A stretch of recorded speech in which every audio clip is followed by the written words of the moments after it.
Thanks very much, Glenn. I want to echo the sentiments here this afternoon. Gary, you're absolutely right. If Jamie could have been here today, he wouldn't have been here. He'd be outside wrestling with a septic tank. I first got to know Jamie, same as you, Ken, about 20 years ago. I think my first job was garbage. Then I got promoted to putting up signs with Jamie, and I remember that the wood screws he used were made sometime before the Second World War. Those screws are still out there in a bin in one of those sheds. They are older than many of the tractors we have here today. Jamie thought a hardware store was a place of sin. It was a sign of weakness and lack of moral fiber if you had to go into one.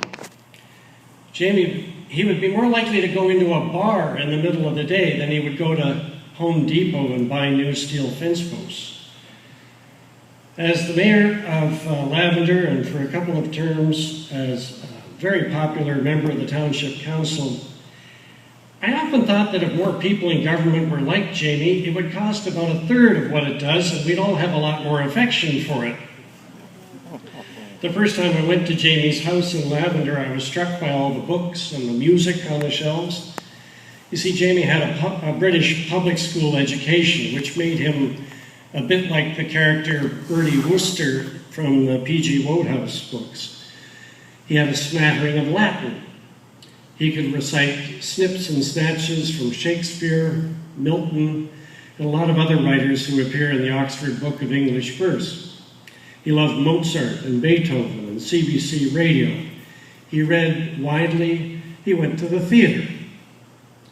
Well, I'm a writer, and Jamie immediately appointed himself my public relations officer for anything and everything that I wrote. I never had a better fan in my entire career. He would quote loudly from my plays in Rhonda's Diner in that town crier's voice he had. He would collar people on the street and press my book into their hands. He read my columns out loud at fair board meetings. I'm from a theater family, and there's an expression we use for people who are enthusiastic, laugh heartily, and know how to enjoy themselves. We call them good house. They may not be writers or actors or musicians themselves, but we give them free tickets and put them in the middle of the audience because we know if they show up, the night will go better for everyone, especially the actors. Jamie was very good house. His laugh carried over these fairgrounds like the backfire on my two-cylinder AR. Jamie's first job when he came to Canada in the mid-60s, 1966, was as a farm laborer, and he went to work just south of Stratford on the Farron, I believe it was a dairy farm. He went to see plays on the Stratford stage, and he knew my father's work. And the little girl in that farmhouse, who was about 8, Elizabeth, she went with him to the plays. And she liked them so much that she eventually became a photographer, and then a respected theater photographer. She's done work for every theater in the country. She told me herself that he was the most enthusiastic farmhand they ever had on the Farron farm, and they stayed in touch with him for many years. After the accident, Jamie's final words to Neil at the hospital were something like, "It's the stupidest thing I've ever done." I've thought about Jamie's last words a lot over the last couple of a few weeks, and I think in an odd way they tell us something very important about this man. When it comes to doing things we feel sorry for, there's a broad range of options we can choose from. We can lie, we can cheat, we can steal, we can betray the people who love us and let them down.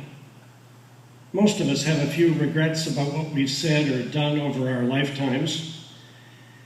But I believe it's true what Jamie said, that the stupidest thing, the worst thing he ever did in his life was sidestart a David Brown 880 at the very end of that life. and it tells me that he lived incredibly well. I mean, side-starting is a sin that more than a few of us have committed at some time or another while working with these machines. I know I have. And I know I'd feel a lot better if I knew that the people who knew me best would be standing around after I'm gone and agree that that was the worst thing I'd ever done. I never once heard Jamie express any regret about the way his life turned out.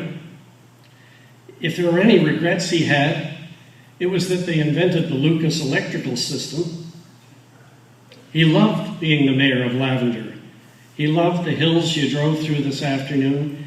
He loved all of his haunts and his friends and his machines and the places the machines took him.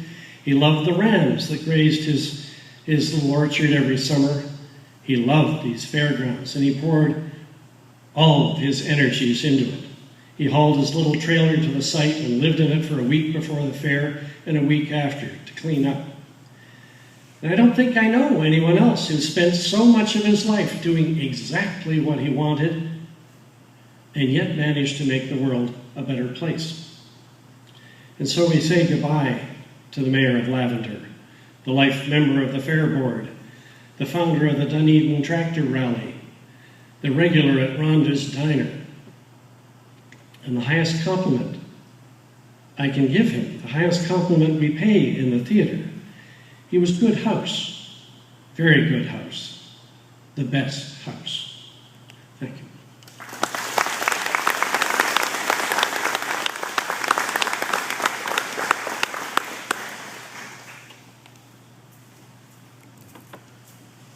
I wonder if it would have improved church attendance if I got Jamie to be good house at church on Sunday. Never mind.